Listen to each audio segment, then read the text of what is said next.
Hello viewers, it's Beloved's Corner once again. We thank God for our lives, we thank God for today, and I especially thank God for your life, viewers.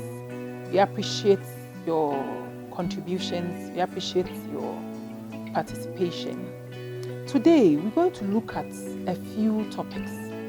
Whilst we court, what can we do to improve upon our relationship? What we can do to speed up the preparation towards our marriage? What we can talk about, what we can do, and what we shouldn't do. It's not a hard and fast rule that don't do this and then do that. But at least we should know our limits, the barriers we can set for ourselves. Do I have to spend on him or spend on her whilst we court? There's nothing wrong to share. That is why before you even think of taking someone to the altar, you have to have the filial love. The agape is the unconditional that attracted both of you to each other.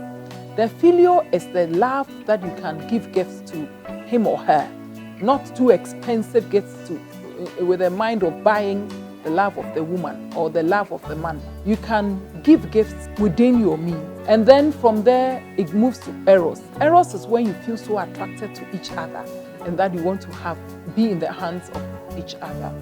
But before then, what can we do? You shouldn't move to the extent of borrowing money to take the lady to school if you can't afford. If you want to improve upon the lady's education before you marry the person, that's good.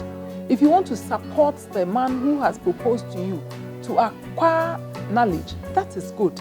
But are we obliged? Is it compulsory? Is it by force? Is it that when I don't do this means I don't love my partner? No, we are not yet married. It's courtship. And it can end up either in marriage or not. So before you commit yourself in spending money that you see as investments, then please be careful. Be rest assured that this relationship would end up in marriage so that you don't feel cheated, abused, or used. I mean that if the lady asks for help and you can give freely.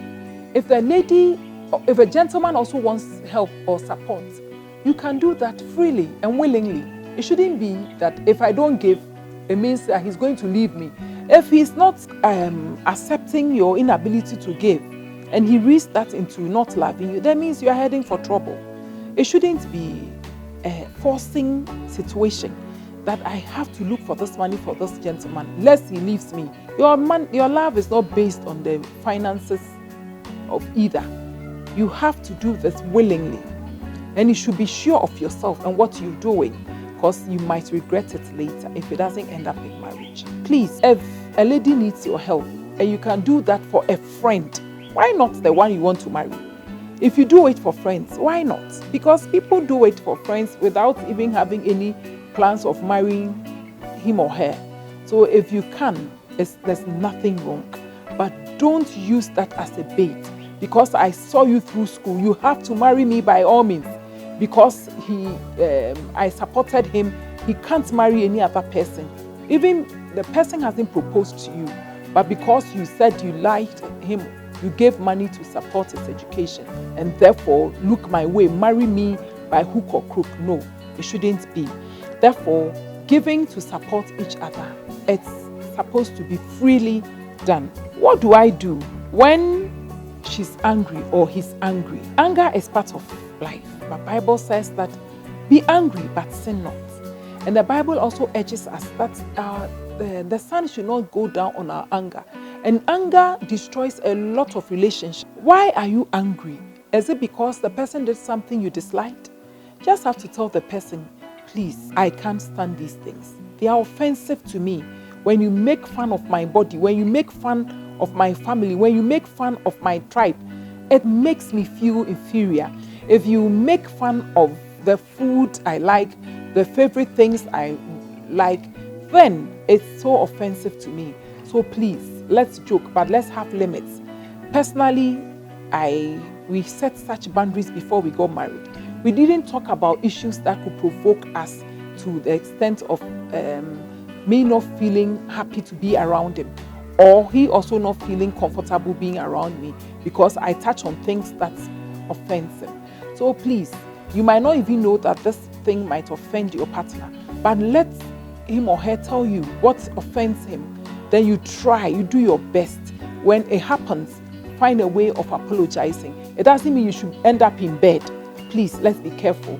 I know of very good Christians who ended up having a child before they married because the lady lost their parents and the guy said he was comforting her. Please don't let us go to that extent. It will not help anyone. You would rather worsen situations. So please, if you have to console or comfort the one you want to marry, please do that in an open space. Don't go and hide somewhere and say that I'm comforting you, I love you, and I want to show my love by sleeping with you. Please, if you love the person, you have patience and wait for the person. That's how it should be. You have to have self-control. You have to have discipline so that you can express your love the more to the opposite sex. Can we kiss? Please. After kissing, what next? Because these days we can even contract illness through body fluids, and kissing is part of that. If you start kissing and then you go and do a test and you realize that your partner is hepatitis B or A infected, what will you do? So please, we are not married yet. You can give a peg, fine, but you should make sure you do that at an open space. You can do that when there are people around. It doesn't take anything away. It doesn't make you sinful, or it doesn't make you less inferior or whatever. Please avoid kissing in corners. It will end up you touching parts that you shouldn't touch, and then you might sleep together as married couples, which would have destroyed the nice relationship that you were having. Because when you begin to do that, you lack trust in the future. You realize that you can't trust your partner. If the partner should travel, you think he's with someone. If the partner has to be transferred, you really want to be with the person. You give yourself sleepless nights. So please, let's avoid that. Then some questions are, what do I do if I see him kissing another person? It shouldn't be. It should be a no-no. If I'm going out with this lady, why should I be kissing women around? Even her, I'm trying to refrain from that. How much more other people? We shouldn't do that. You can be giving the lady you love pegs here and there, letting the person be assured. When you are even doing that in public, it tells the lady that you are not ashamed of her and you are prepared to introduce her as your partner. Some also feel so embarrassed when they walk with the gentleman or the lady they want to marry, thinking that others will laugh at them.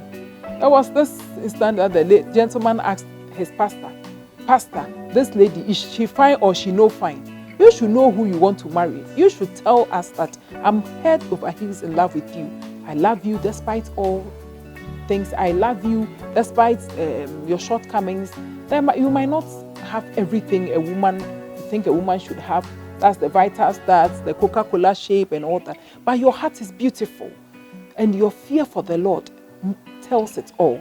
So we shouldn't concentrate too much on the outside of the person. What should I do when the person spends less time with me but spends so much time with others?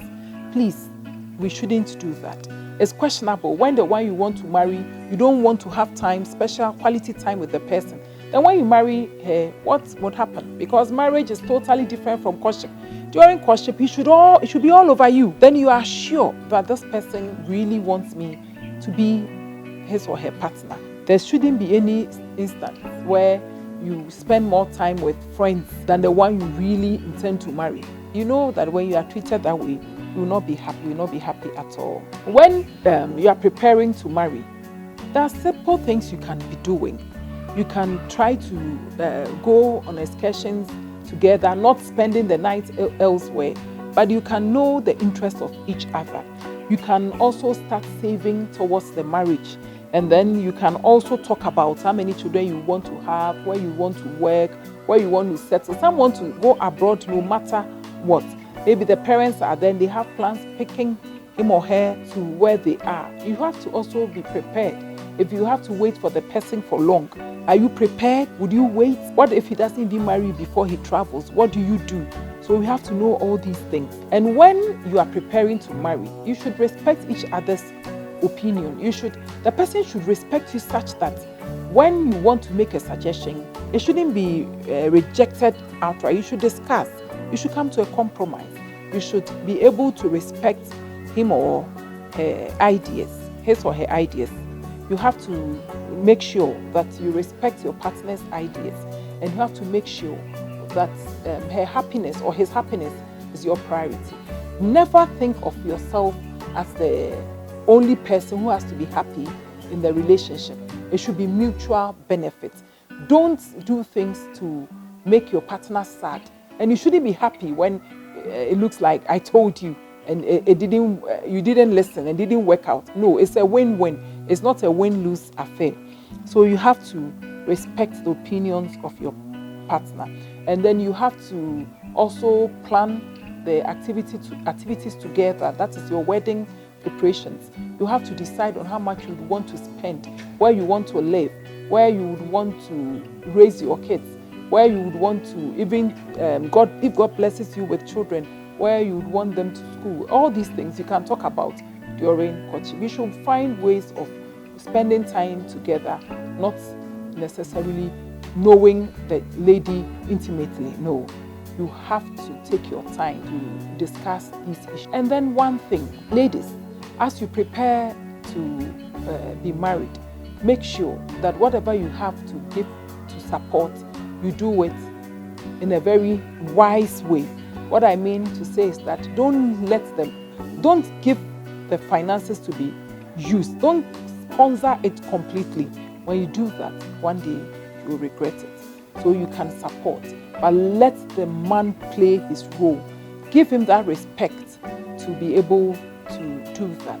And don't take loans in organizing your weddings. Please, there's no need for an extravagant kind of wedding because your friend had the wedding in a hotel. The friend was able to employ the decorator from, it's not necessary. There's no need to compete. It's very prudent if you start at your level and then you gradually graduate into riches and blessings. You will enjoy it more. And it's I would caution ladies here, when you are going to marry a man who has been made already, be very careful, because it also comes with its challenges. You have to enter such marriages with wisdom.